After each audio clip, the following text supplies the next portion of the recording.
Honorables députés et sénateurs, Madame et Messieurs les ministres membres du gouvernement, Mesdames et Messieurs les gouverneurs des provinces, Monsieur l'inspecteur général de la territoriale, honorables députés provinciaux, Messieurs les ministres provinciaux, Mesdames et Messieurs, distingués invités. Excellence, Monsieur le Président de la République, avec l'expression de nos hommages renouvelés. La 9e session de la conférence des gouverneurs des provinces se tient ce jour à Mbandaka, chef-lieu de la province de l'Équateur, avec pour thème le programme de développement local des 145 territoires, renforcer l'autorité de l'État pour relancer l'économie des provinces.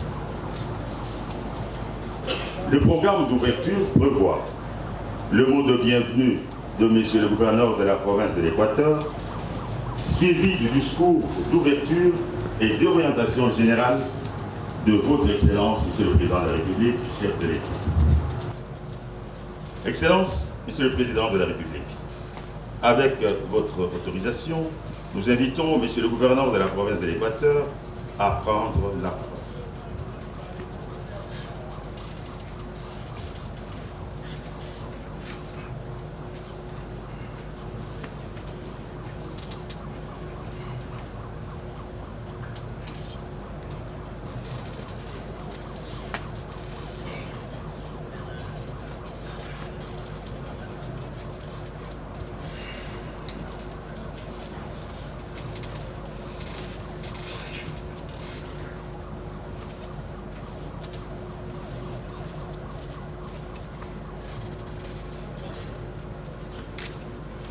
Excellence, Monsieur le Président de la République, chef de l'État et président de la conférence des gouverneurs de province, avec l'expression de mes hommages les plus différents.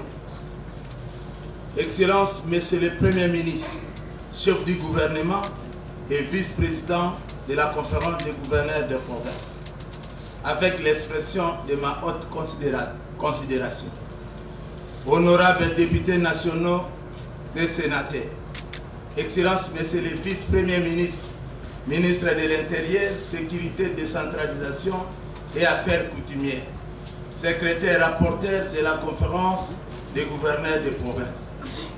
Excellence, Mesdames et Messieurs, les membres du gouvernement central. Excellence, Mesdames et Messieurs, les gouverneurs de province et très chers collègues conférenciers. Honorable présidente de l'Assemblée provinciale de l'Équateur, honorables députés provinciaux, Madame, Messieurs les ministres provinciaux, Messieurs les membres du comité provincial de sécurité, distingués invités en vos titres et qualités respectifs, tout protocole respecté. Ce jeudi 22 décembre 2022 est un jour mémorable qui sera inscrit en lettres d'or dans les annales de l'histoire de la province de l'Équateur.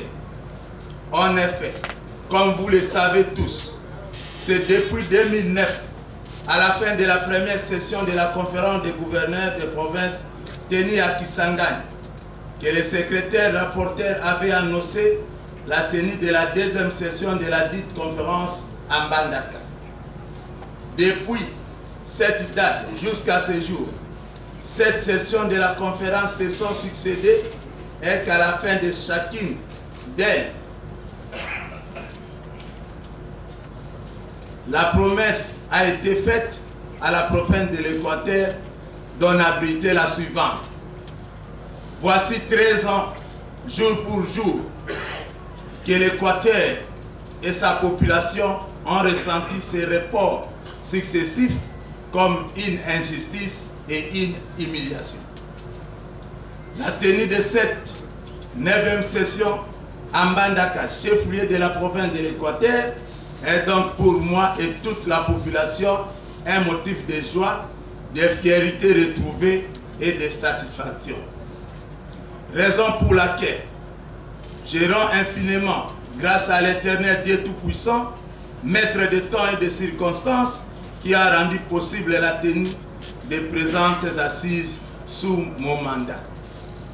Qu'il me soit permis de m'acquitter d'un agréable devoir, celui de réitérer mes hommages les plus déférents à son Excellence M. Félix Antoine Tshisekedi Tshilombo, président de la République, chef de l'État et président de la conférence des gouverneurs de province, pour avoir, d'une part, honoré non seulement la province de l'Équateur démembrée, mais aussi tout l'espace du Grand Équateur, et d'autre part, stabiliser les institutions provinciales qui fonctionnent en parfaite harmonie.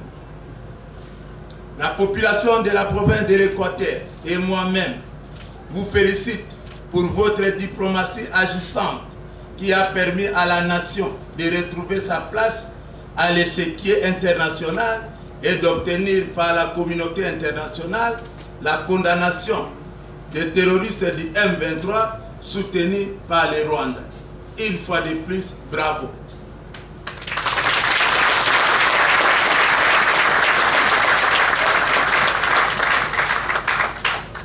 Je sollicite votre indulgence après cette introduction pour qu'il me soit maintenant permis de souhaiter à son Excellence Monsieur le Président de la République, chef de l'État, son Excellence Monsieur le Premier ministre, chef du gouvernement, son Excellence Monsieur le Vice-Premier ministre, ministre de l'Intérieur, Sécurité, Décentralisation et Affaires coutumières, tous membres du bureau de la conférence des gouverneurs des provinces, aux collègues gouverneurs des provinces et à tous les invités ainsi qu'à leurs délégations respectives. La bienvenue à Mbandaka, chef-lieu de la province écologique de l'Équateur. Excellence, Monsieur le Président de la République, chef de l'État et président de la conférence des gouverneurs des provinces, je ne peux m'empêcher de revenir sur votre déclaration à Glasgow lors de la 26e COP, selon laquelle, je cite, « La République démocratique du Congo est pays solution aux problèmes climatiques ». Fin de citation. Cette réalité coïncide avec mon projet de société, à savoir l'économie verte, comme vision de développement de la province que j'ai présenté à l'Assemblée provinciale en 2018 lors de ma première élection et en 2019 lors de ma réélection. En effet, la conservation de la nature, notamment des forêts, des tourbières et de leur biodiversité, ainsi que la politique de reboisement par la plantation des arbres à chenilles, des arbres fruitiers et des cultures pérennes, vont à moyen terme reconstituer notre couvert forestier, autrefois dévasté par l'exploitation forestière industrielle, de tristes mémoires, et générer pour la province des crédits carbone et soutenir l'économie de la province pour le bien-être de ses communautés. Excellence, Monsieur le Président de la République, très chers collègues, conférenciers, distingués invités, à côté de l'économie verte, s'inscrit la relance de la réhabilitation des infrastructures, principalement routières, et la volonté de sortir la ville de Mbandaka de l'obscurité qui la couvrait. Le programme de développement local de 145 territoires, initié par son Excellence, Monsieur le Président de la République, vient donc à point nommé pour booster l'effort de modernisation jusqu'à l'arrière-province. Ces trois objectifs que mon gouvernement s'est assigné rejoint heureusement les thèmes de la conférence, à savoir programme de développement local de 145 territoires, renforcer l'autorité de l'État pour relancer l'économie des provinces. Le premier objectif relatif à l'économie verte est atteint grâce à la collaboration avec les sociétés ERA Congo et WWT. La province de l'Équateur va avoir accès au crédit carbone et matérialiser sa vision de l'économie verte.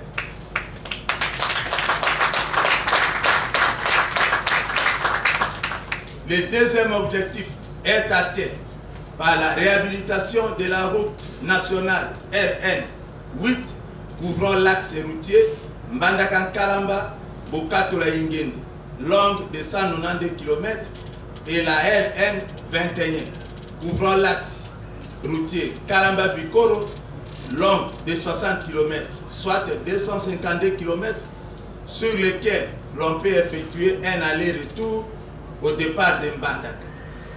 Aussi, devront-on ajouter les 100 km de la route provinciale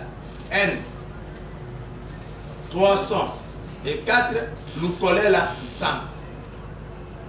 Concernant la voie urbaine de Mbandaka, le gouvernement de la République réhabilite 19 km, 500 km, 19,5 km dont les travaux sont en cours d'exécution. 16 km à asphalter par l'entreprise chinoise GGPI et les 3 km 5 par l'Office des voiries et drainage sous financement du Fonds national d'entretien routier FONER en cible.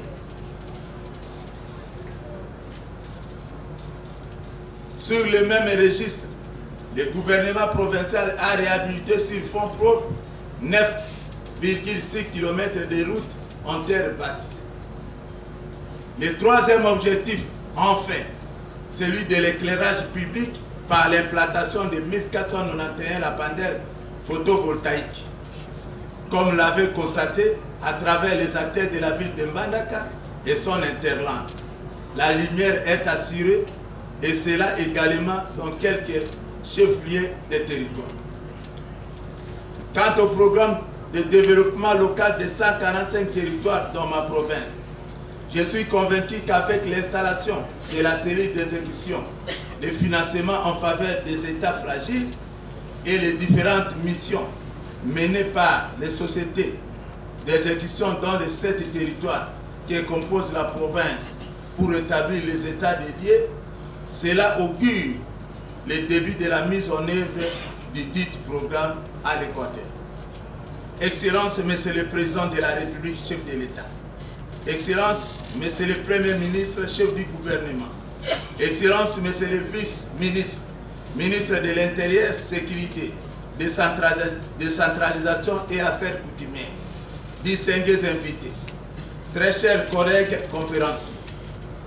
C'est ici l'occasion pour moi de renouveler mes remerciements au Président de la République, garant du bon fonctionnement des institutions, pour son implication personnelle dans la stabilité de celle de la province de l'Équateur et pour avoir honoré en décidant de lancer l'opération de l'enrôlement des électeurs en Mbandaka.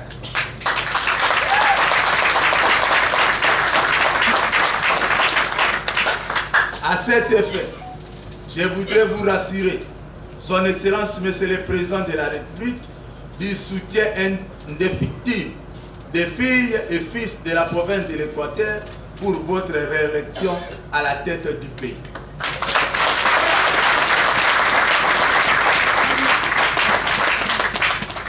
Je profite de cette tribune pour souhaiter au nom de la population de l'Équateur et au mien propre mes vœux les meilleurs pour l'année 2023 au couple présidentiel.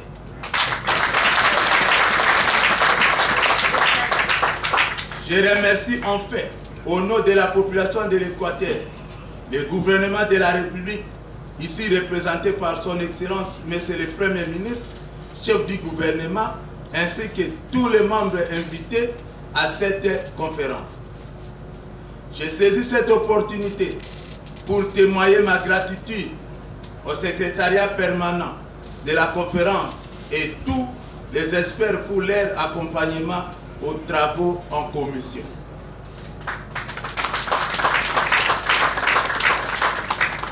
Telle est la conclusion de mon allocution et vous souhaite à tous mes vœux de bonheur, de longévité et de paix pour la nouvelle année qui pointe à l'horizon.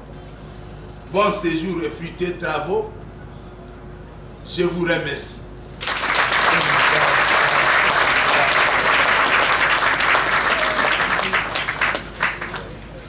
J'invite Madame la gouverneure de la province de Lualaba à venir lire les mémorandums de gouverneur des provinces.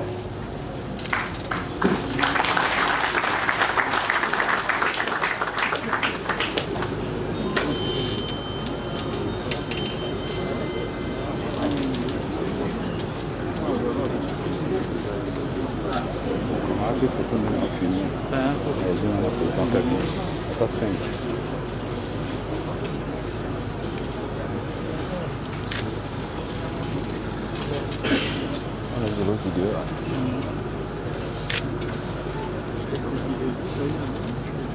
Excellence, Monsieur le Président de la République, chef de l'État, avec l'expression de nos hommages le plus déférents. La 9e session de la conférence de gouverneurs de province qui ouvre ses portes ces jours en Bandara sous le leadership de votre très haute autorité nous offre l'occasion de relever les préoccupations qui sont nôtres dans les processus de mise en œuvre effective de la décentralisation. Avant toute chose, le collectif de gouverneurs de province s'est fait l'ainsi l'honneur de présenter à votre très haute autorité ses vœux de paix, de santé, de bonheur, de prospérité, de longévité à l'occasion de l'année 2023 qui pointe à l'horizon. Puisse les très hauts vous accorder plus de sagesse et de force dans votre lourde mission de présider aux destinées de notre pays. Le collectif de gouverneurs de province vous félicite pour tous les efforts inlassables que votre très haute autorité ne cesse de déployer pour sortir notre pays de l'insécurité, du sous-développement et de la pauvreté. Face aux attentes de notre population, à votre volonté politique clairement exprimée à travers le programme du gouvernement de la République, le collectif des gouverneurs de province a jugé opportun de porter à votre connaissance les quelques défis majeurs à la gouvernance de nos provinces qui ont subsisté aux efforts du gouvernement de la République au lendemain de la 8e édition de la conférence de gouverneurs de province à travers le présent mémorandum qui s'articule autour de 2 points, à savoir les principaux défis à relever.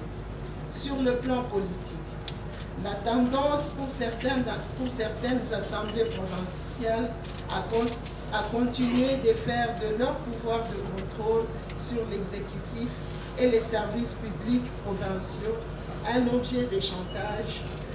Toutefois, le collectif de gouverneurs de province se félicite de la diminution de l'instabilité de province depuis l'ordre donné aux assemblées provinciales par votre haute autorité à la 8e session de conférence de gouverneurs d'arrêter la déstabilisation de province.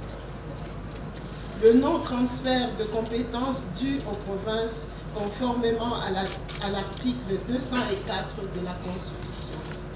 La question des identités controversées de certains cadres de l'armée, de la police et de l'ensemble des services de sécurité, situation qui engage un climat de suspicion dans l'exercice du pouvoir de l'État et la consolidation de l'autorité de l'État.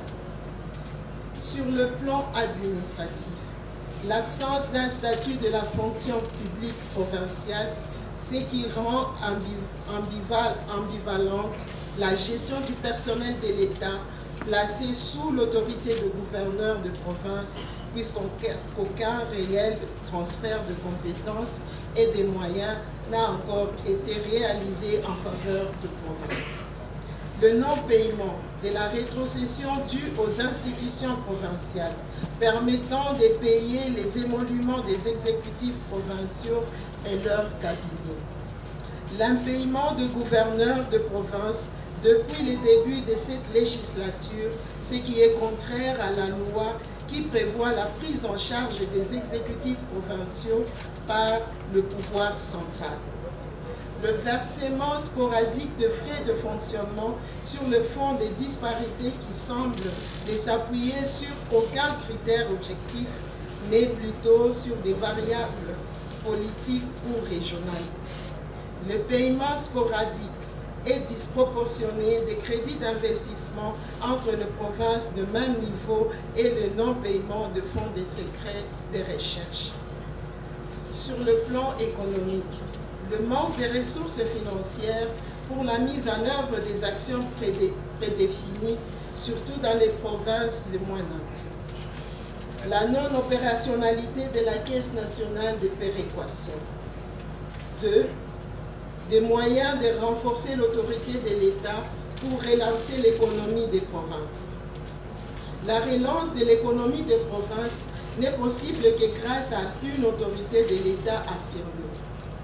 Ainsi, le collectif de gouverneurs de province formule les suggestions suivantes à la particulière attention de votre très haute autorité en vue de l'amélioration de la gouvernance en province. La dotation conséquente, régulière et équitable des crédits d'investissement. Les paiements réguliers de la rétrocession et des frais de fonctionnement. L'opérationnalisation de la Caisse nationale de péréquation. La dotation de gouverneurs de province en véhicules de fonction. Le renforcement et l'appropriation des stratégies de combat des contrats de performance afin de rationaliser la gestion et les opérations du secteur public et d'en améliorer l'efficacité. Dans l'octroi de concessions minières, pétrolières et forestières, le collectif de gouverneurs de province sollicite de votre très haute autorité une instruction au gouvernement de la République d'associer les gouverneurs de province, car ce sont eux qui connaissent les vrais besoins de population concernée. La mise en place de comités de pilotage provinciaux pour le suivi et évaluation du programme de développement local de 145 territoires.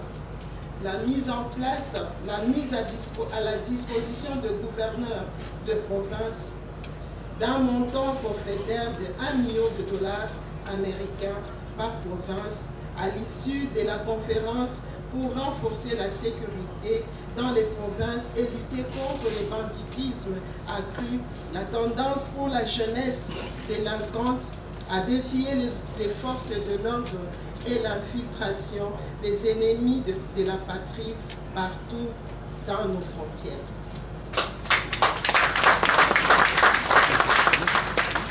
La dotation de la police nationale en véhicules et motos. Les paiements de la taxe de superficie à la province et non au gouvernement central.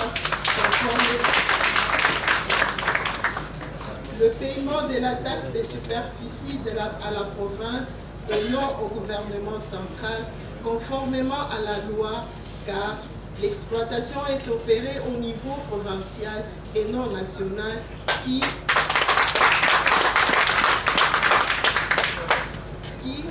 aujourd'hui est compétent pour les recouvrements des redevances. La prise en charge effective des entités territoriales de concentrés qui sont les enfants malades de notre décentralisation. L'alignement des provinces sur un régime douanier dérogatoire à travers les exonérations sur les équipements importés afin de favoriser la mise en œuvre de projets d'investissement. Le renforcement des mesures prises par votre très haute autorité interdisant la déstabilisation de provinces par de mentions fantaisistes pour les restants de la législature.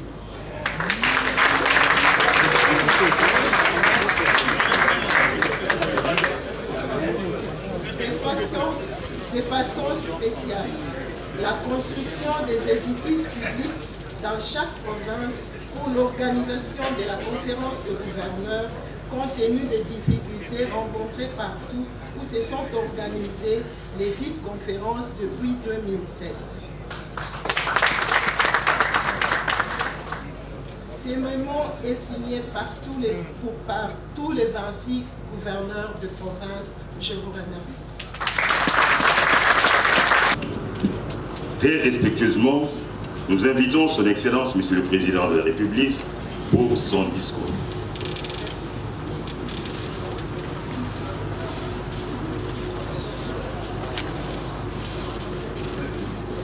Monsieur le Premier ministre, Mesdames et Messieurs les membres du gouvernement, Mesdames et Messieurs les gouverneurs de province, distingués invités, Mesdames et Messieurs, conformément à l'article 200 de la Constitution, j'ai l'honneur de procéder solennellement ce jour à Mbandaka, chef-lieu de la province de l'Équateur, à l'ouverture de la 9e session de la conférence des gouverneurs de province, qui a pour thème le programme de développement local des 145 territoires, renforcer l'autorité de l'État pour relancer l'économie des provinces.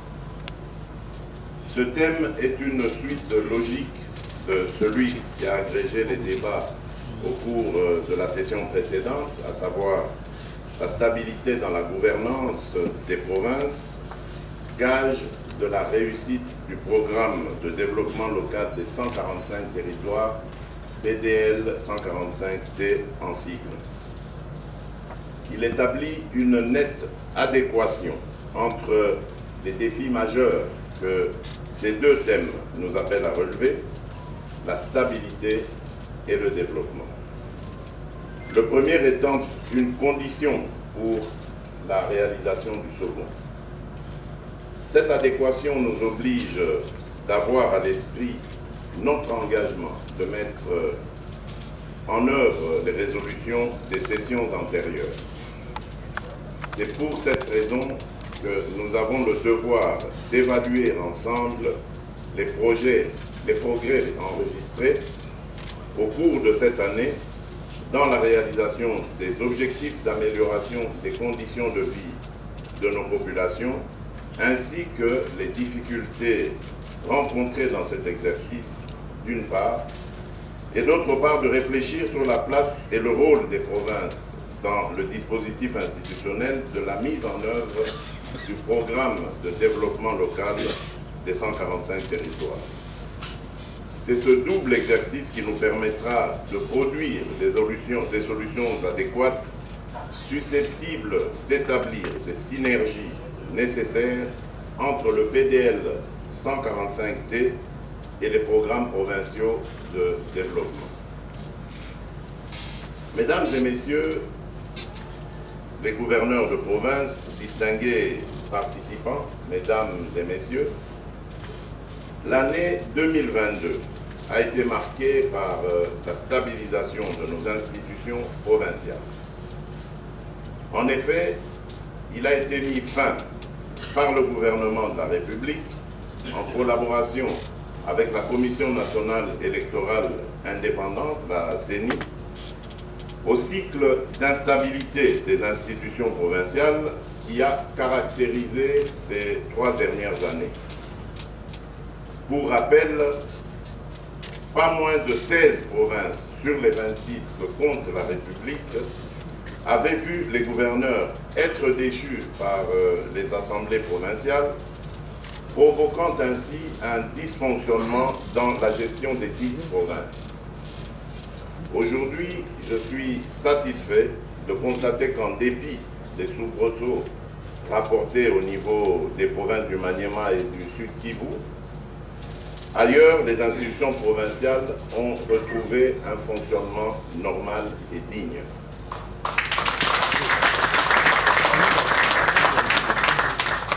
C'est aussi dans ce cadre qu'il revient de situer la récente signature des ordonnances portant nomination des administrateurs de territoire, des maires de ville et des bourgmestres de communes et leurs adjoints respectifs. En effet, en attendant les prochaines élections locales de 2023 et conformément aux dispositions de l'article 126 de la loi organique numéro 08/016 du 7 octobre 2008 portant composition, organisation et fonctionnement des entités territoriales décentralisées et leur rapport avec l'État et les provinces, ainsi que de l'article 3 du décret-loi numéro 082 du 2 juillet 1998 portant statut des autorités chargées de l'administration des circonscriptions territoriales, régime juridique transitoire entre cette mise en place, constitue une autre action phare de cette année pour renforcer davantage la stabilité de la gouvernance locale. Mesdames et messieurs, comme vous le savez, la Constitution consacre la décentralisation comme mode d'organisation territoriale, ceci dans le souci d'impulser le développement des communautés et d'arriver à l'amélioration des conditions de vie de nos populations. Le programme de développement local des 145 territoires destiné à promouvoir l'émergence des économies des territoires et à améliorer les conditions et cadres de vie des populations rurales à travers des investissements publics massifs répond aux postulats constitutionnels susmentionnés. Il s'agit d'un programme volontariste, financé principalement par le gouvernement, qui vise à rompre le cycle de la pauvreté et à réduire les inégalités constatées entre les milieux rural et urbain dans notre pays. À terme, ce programme permettra une convergence rapide des revenus et des conditions de vie des populations rurales vers ceux des populations urbaines. Il s'agit en outre d'un programme conçu et structuré à partir de la base, de sorte que les solutions y préconisées correspondent aux besoins réellement exprimés par la population rurale elle-même. Autrement dit, ce sont vos administrés, à travers notamment les administrateurs de territoire, les chefs de division provinciaux et les représentants des comités de base qui ont contribué à l'élaboration de ce programme. À ce jour, après l'étape de contractualisation des projets par les 3 agences d'exécution, à savoir le Bureau central de coordination, la cellule d'exécution de financement en faveur des États fragiles et le programme des Nations Unies pour le développement, le PDL 145T est entré dans la phase de mise en œuvre effective de 2200 projets de construction de bâtiments administratifs, scolaires et sanitaires dans tous les territoires de notre pays. Bien que me réjouissant de ces avancées, des efforts demeurent d'être fournis pour accélérer le dit programme. Mesdames et messieurs, point n'est besoin de rappeler que notre pays a plusieurs stratégies en matière de réduction de la pauvreté et de soutien à la croissance visant à offrir de meilleures perspectives de développement humain à nos populations. De nombreux efforts ont été déployés, mais le progrès demeure à ce jour très faible. En effet, plus de 7 habitants sur 10 continuent à vivre en ce jour sous le seuil de pauvreté, avec de fortes disparités entre les villes et les milieux ruraux en République démocratique du Congo, alors que c'est au sein des mêmes milieux ruraux que vit la majorité de nos compatriotes les plus démunis. C'est donc pour relever ce défi que j'ai voulu procéder à un changement de paradigme en prônant la rupture avec le mode ancien de planification du développement dans notre pays, en initiant un nouveau programme pragmatique, spécifique et orienté vers le monde rural, dont les priorités ont été définies par les bénéficiaires eux-mêmes.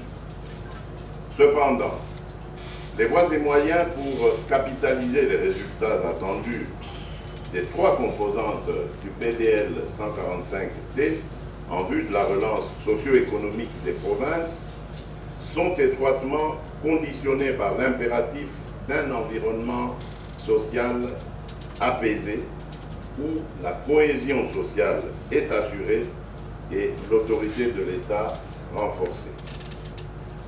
Cela explique pourquoi la question relative au renforcement de l'autorité de l'État dans le contexte de la fragilité de nos territoires est une priorité intransigeante de mon mandat à la tête de notre pays et s'invite à nos réflexions à cette session. En effet, la mise en œuvre du programme de développement local des 145 territoires sur toute l'étendue de la République se poursuit tout en faisant face à 2 contraintes, à savoir la lutte contre les groupes armés dans la partie Est, plus particulièrement contre le groupe terroriste du M23 soutenu par le Rwanda, et la résurgence des conflits intercommunautaires qui s'observent dans quelques provinces de notre pays. Ces 2 situations, à l'origine de la crispation de l'environnement social et du climat politique, menacent la paix et la cohésion sociale. Face à ces menaces permanentes, mon engagement est sans faille pour la pacification du pays par l'éradication des groupes armés opérant dans sa partie orientale. C'est pourquoi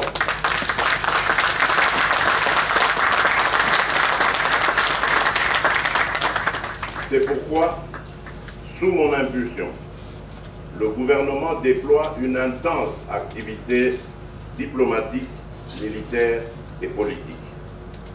Autant en ce qui concerne les conflits intercommunautaires, je ne ménagerai aucun effort en ma qualité de garant de l'unité nationale pour préserver et consolider cette valeur constitutionnelle. C'est ainsi que j'apprécie à leur juste valeur les autorisations successives accordées tout au long de l'année par chacune des chambres parlementaires pour la prorogation de l'état de siège, permettant ainsi au gouvernement de poursuivre et d'intensifier les actions en vue de la pacification du pays. Car l'engagement de pacification du pays ne peut être dissocié de celui du renforcement de l'autorité de l'État. Toutefois, attentif aux préoccupations légitimes des forces vives de la République sur ce régime exceptionnel, je reste déterminé à organiser la table ronde sur l'état de siège pour qu'ensemble, nous arrivions à arrêter une option consensuelle sur son maintien, sa levée ou sa requalification. C'est un engagement que j'avais solennellement pris et que j'ai réitéré au cours de mon adresse récentes sur l'état de la nation. Mesdames et messieurs les gouverneurs de province, distingués participants, mesdames et messieurs, renforcer l'autorité de l'État pour relancer l'économie des provinces, c'est agir à nouveau au niveau des entités de base pour leur assurer une organisation efficace et un fonctionnement efficient. C'est en procédant de cette manière qu'il sera possible d'améliorer la qualité de la gouvernance administrative locale et le service public au profit du citoyen. Le renforcement de l'autorité de l'État implique son rapprochement et sa proximité avec la population locale, l'humanisation et la modernisation des services de sécurité, l'amélioration du traitement et des conditions de travail des agents de l'État en général et des forces de défense et de sécurité en particulier. Renforcer l'autorité de l'État pour relancer l'économie des provinces, c'est également mettre en place des infrastructures socio-économiques de base. Il s'agit en plus de se rassurer de la disponibilité et de la mise à disposition des moyens financiers devant faciliter la mise en œuvre des compétences exclusives et ou concurrentes des provinces. Au demeurant, chaque province se doit de compter tout d'abord sur ses recettes propres et ensuite sur sa quote-part des recettes provenant de la rétrocession des recettes à caractère national et enfin sur les recettes issues de la péréquation. S'agissant justement de la péréquation, j'ai nommé récemment les animateurs de la Caisse nationale de péréquation. Cette dernière a pour mission principale d'assurer la solidarité nationale et de corriger les déséquilibres entre les provinces d'une part et entre ces dernières et les autres entités territoriales décentralisées d'autre part. J'ai souhaité avoir ces animateurs avec nous pour la circonstance afin de mieux vous informer sur l'opérationnalisation de leur caisse.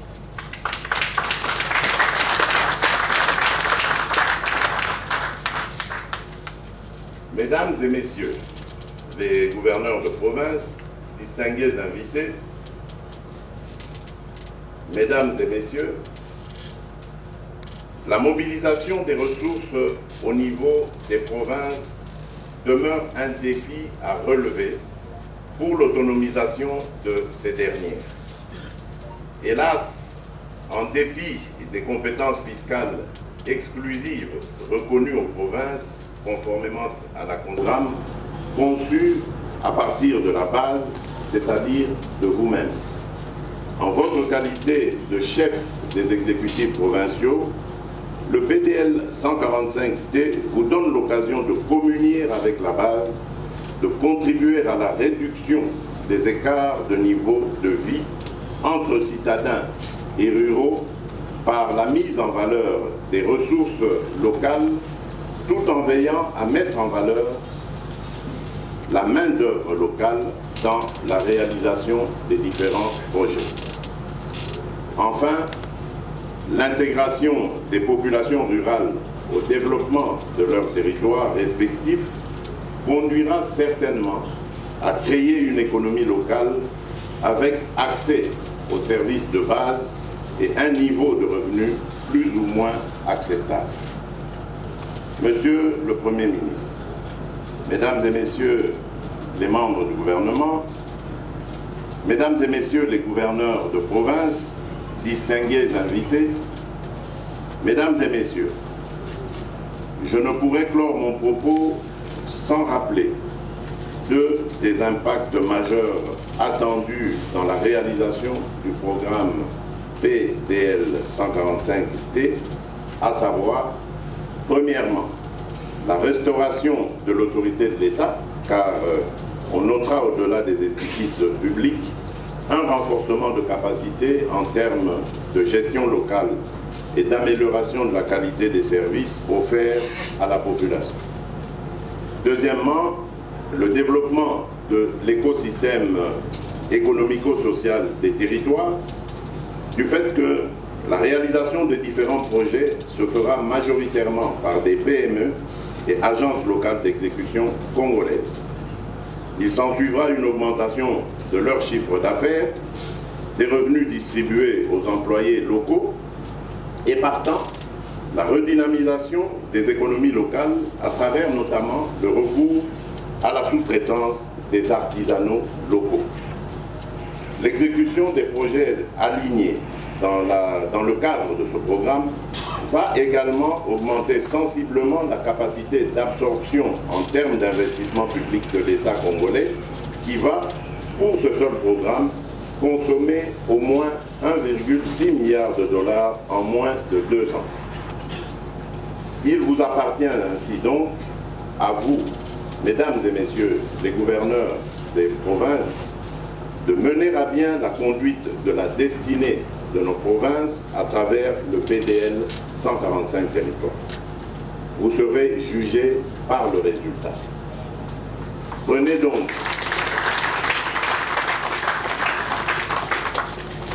donc dès maintenant la pleine mesure de la responsabilité qui est la vôtre dans la mise en œuvre de ce programme de 145 territoires et travaillons tous pour la reconstruction de notre Congo. Que Dieu bénisse la République démocratique du Congo. Je vous remercie.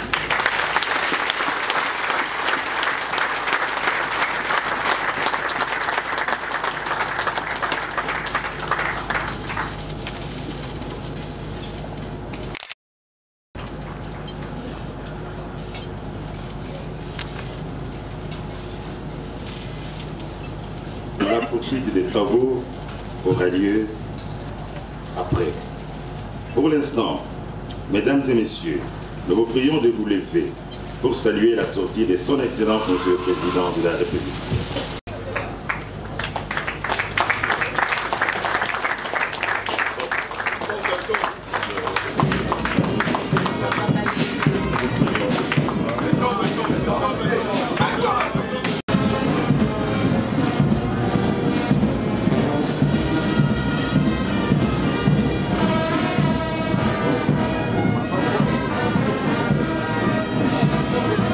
Bonjour. Bonjour. Occasion faisant Excellence, vous venez de suivre légitimement les discours du chef de l'État en rapport avec cette assise. Comment donnez-vous votre langue parce que le chef de l'État dit que le bilan, vous serez jugé par le peuple en rapport avec cette discours. Oui, justement, nous avons nous-mêmes demandé cette évaluation en parlant du contrat de performance. Il est bon que nous soyons évalués sur ce que nous faisons. Cela est bon et ça permet de s'améliorer. Je voudrais d'abord dire que tout ce que nous réalisons en province, cela découle, on procède du programme du chef de l'État. Et je dois reconnaître et l'avouer à la face du monde que la province du Sud-Ubangi a beaucoup bénéficié de l'intérêt du président de la République lors de son premier mandat. En dehors de ce que vous avez cité, l'électrification, la réhabilitation de routes et la construction des ouvrages, il y a d'autres projets qui arrivent, notamment la construction de la route Zongo-Akula. Et ça va être l'œuvre d'un mandat. Mais nous ne pouvons que nous réjouir de l'intérêt que le chef de l'État porte à notre province. Vous savez, il est venu dans le Sud-Ubangi en décembre 2019. Nous espérons le recevoir encore bientôt pour lui témoigner toute amour, tout notre soutien et surtout lui dire que nous sommes derrière lui tous pour un second mandat. Merci. Bonjour. Bonjour. D'ailleurs, tout le monde est au Kinshasa, on a une conférence de gouverneurs au Bimi, impressionnant. Bon, conférence de gouverneurs a vécu, donc ils ont ouverture. Tolandi Maloba, président de la République, gouverneur de province, puis un mémorandum, il y a un gouverneur de 26 provinces, mais seulement alors que Zali, inquiétude na bango, le refus à gouverneur que vous allez contrôler, un gestionnaire sans contrôle, c'est la mal-gouvernance. Ce que le gouverneur se plaigne par la motion fantaisiste. Le problème est Zali Nabiso et Zali, décentralisation peine à décoller parce que le régime passé c'était fondé sur l'unitarisme. La constitution votée au référendum en 2006, mais la loi sur la décentralisation a été votée en 2013. C'est-à-dire mauvaise foi, il y a un régime pour appliquer la décentralisation. Puisque Kabila, Premier ministre Papa Gizenga de heureuse mémoire, paix à son âme, ils étaient tous des unitaristes. Ils ne voulaient pas appliquer la décentralisation. C'est pour cela que ça peinait de décoller. Aujourd'hui, parce que Bisso IDPS, projet de société na Bisso, Ezali accepté sur 3 piliers. État de droit, la mise en place des institutions politiques et la pratique du fédéralisme. Et si au Moni Lelo, le président de la République a zongi la décentralisation à lobby pour que le développement décolle, il faut le développement à la base. Ce que nous appelons chez nous la démocratie participative. Pour rapprocher gouverneurs et gouverner et inciter le développement à partir de la base, la décision est utilisée et qu'on doit développement. Alors, conférence des gouverneurs et Salebi, Oyoki, gouverneur à Lobaki, il y avait projet Zelak en 2009, aujourd'hui 2022, c'est que on ne voulait pas que la conférence se fasse ici. Au 9e, c'était la deuxième conférence se fasse ici. C'est n'a pas tenu aussi par mauvaise gestion de la province. De Baïndé, à Bobo, une mal-gouvernance. Et alors aujourd'hui, aussi, il n'y avait pas la volonté d'avancer. Aujourd'hui, je pense qu'avec l'appui du président, du gouvernement central, il peut avancer.